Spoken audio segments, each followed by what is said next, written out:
Mga bro, welcome back to the channel. This week, nasaksihan natin ang isang historic moment para sa Philippine Navy, PN, habang ang BRP Miguel Malvar, ang una at pinakabagong missile-guided corvette, ay nailunsad sa Ulsan, South Korea.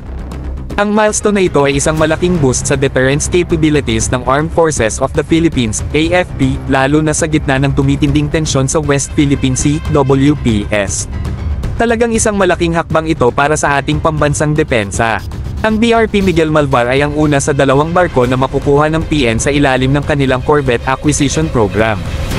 Noong 2021, ang Department of National Defense, DND, at Hyundai Heavy Industries, HHI, ay pumirma ng isang 28 billion pesos contract para sa proyektong ito, na magbibigay sa PN ng dalawang corvettes na may kakayahang anti-ship, anti-submarine, at anti-air warfare.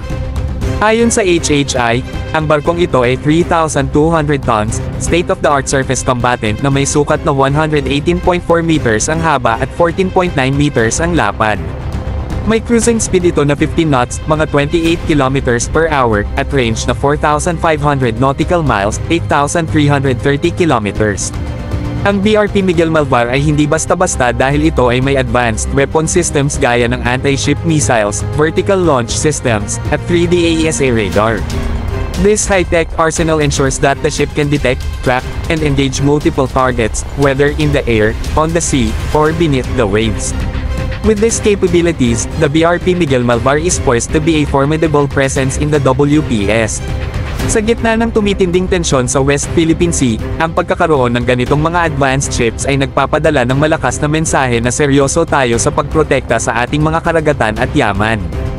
Huwag kalimutang mag-like, subscribe, at i-hit ang notification bell para laging updated sa pinakabagong balita at developments.